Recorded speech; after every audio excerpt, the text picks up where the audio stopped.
What was your childhood like, man?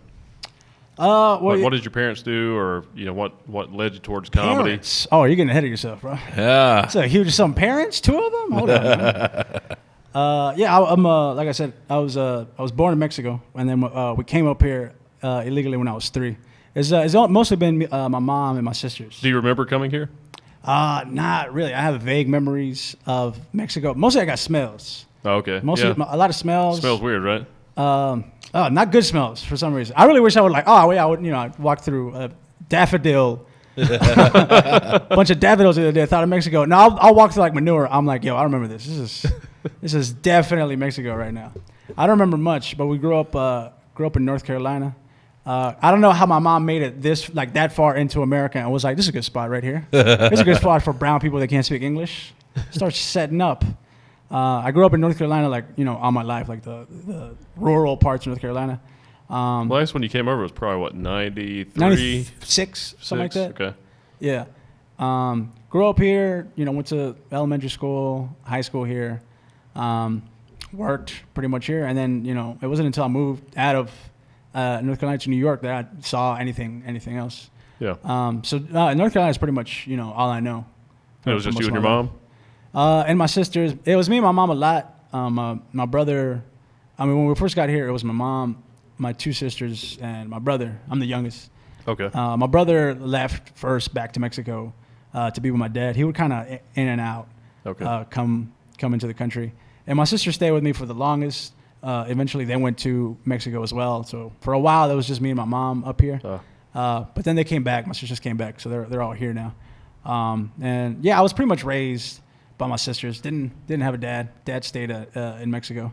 Okay. He was sort of the reason my mom left. Not a great relationship. Yeah. And Mexico is very patriarchal. So, unfortunately, to this day, a lot of the times, if it involves domestic abuse, especially in the city, there's not a lot of options that the women have to get out of it. Yeah. Whether it's bribing the cops or just the cops not caring about it. I know a lady that was in the same situation. Yeah. And I hate it. I hate that that's a common thing in Latino households.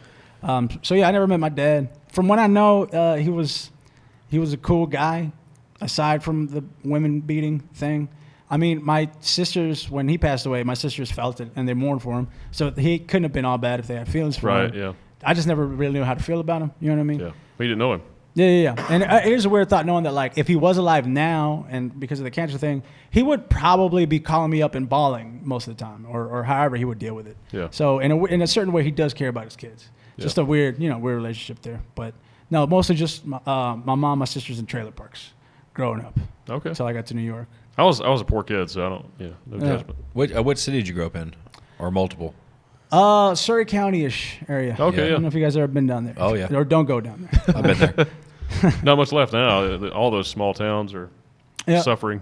Pretty much. Yeah. I grew up there in a tobacco house. I didn't know it was a tobacco house until people started describing their houses. I'm like, oh, y'all don't fight off snakes on a regular basis? That's weird. No, but I can't really complain about anything because just the fact that growing up, I was talking about this with my friend the other day. My mom, she couldn't really tell her kids that they could be whatever they wanted to be. Yeah. When you grow up, because she knew we were going to be undocumented. So if I'm like, yo, mom, I want to be an astronaut, it's like, oh, slow down, come on now. How about picking fields, huh? Isn't that cool? She knew my options were going to be limited, and so she always kind of laid that out for her. She was honest about it, which I appreciate about her. It must have hurt her. I bet she wanted to tell her kids that they could be whatever they wanted, but she knew the situation they were in. But that made it sort of hard to give a shit about stuff in high school. You know what I mean? It's like, what the fuck? I'm going to be a lawyer, bro? I already know where I'm going. I already know what I'm going to be. It was hard. I was a bad student in that way. But the fact that I didn't end up like some of the people I know, which they still have better lives. Well, comedy is a good outlet for you too, and adversity makes you more interesting too. Yeah. Comedy is an amazing outlet. It's one of the reasons why I appreciate everything that I had, because even including the cancer, I had my 27, 28, however many years I get to live. They were better here in America than they would have been in Mexico, even if I didn't get cancer. Yeah. I hope not. Mexico is not a bloodthirsty, fucking Mad Max type world that it looks like in the news. Unfortunately, that is a big part of it. But a lot of my cousins down there, the situations they grew up in, there was a lot of love, a lot of family, but there was, violence. And I think get rid of the drug war to help a lot of that. yeah. A lot of, just lack of opportunities. And it all stems from that same problem. But the fact that I think eventually the United States will probably merge with Mexico. That would be be wild. That would be so wild. It'll probably happen eventually. I mean, it depends on what the country's going to be called after that, where like the problems start to get. Probably keep the same name, but just be like because if you're so you're pretty much so America's going to take over Mexico and like. I don't think it'll take over. I think we'll probably just merge. I think a lot of but like call it America, ooh, bro. I think as technology advances, a lot of countries will start to merge together. It'll be regions. I think it'll still be Mexico. Yeah, it'll still be Mexico. I mean, if it gets to the point where like you can like sort of like European countries, Puerto Rico. Gotcha. Yeah, where like the borders are open, but there's no. That's because like the people are gonna relatively stay in their homes. They're not immediately gonna cross and like overpopulate each other. I think they can see that happen. If you want to fix the problem we have right now with immigration and stuff, you have to make things better where there's a problem. Because if there's always a problem there, then people are always gonna leave there to come here where there's not a problem. Yeah, or as big of a problem. It is. I mean, if you've seen Narcos, it's exactly what. It's not going to change, and there's a lot of money involved in that too. Yeah, it's exactly what happened with Colombia in America, where Pablo Escobar became so powerful because of the American money. It's the same thing with the cartels in Mexico. They have American dollars, which overpowers so much of the Mexican government, and it's all driven by the drug war. Yeah. Oh, 100%. And it's like what I like to say is, if you could somehow magically split Mexico from America by an ocean, right? You wouldn't solve the drug issue because the demand is going to be so high because America is such a big consumer of illegal narcotics. Billions of dollars. Yeah. Canada will become the new Mexico. Like anybody's going to be there to meet that demand. As long as that demand is going to be there, someone's going to meet it. Unfortunately, right now it's Mexico, and like that's where the violence comes from. And the only way to really Mexico and Central America and South America. Yeah, I think if you legalize and regulate. It legalize solves a lot of that problem immediately. Yeah. Decriminalize is definitely definitely a good step forward to that.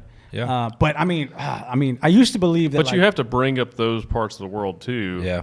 To really fix the problem. Yeah, and the lack of happen. You can't even start a business in a lot of places in Mexico without paying a quota to the local gang members. So that already makes it impossible for a lot of small business owners to start a company, let alone hire employees to give them opportunities in those bad neighborhoods to make something out of themselves. So like from the get-go, it's just it's just this deck is stacked against you. This is going to sound really bad, but I think if I grew up there, I think you just joined the most powerful gang. I'm being serious. It's a survival thing, right? If I grew up there, I'd probably be here. No, I was laughing. I was laughing because when you said this is going to sound bad, I thought you were going to say build the wall, build the wall. But what you said was way better. I don't know. It was just funny in my head. I was like, that'd be funny if it was just like build the wall. No, man.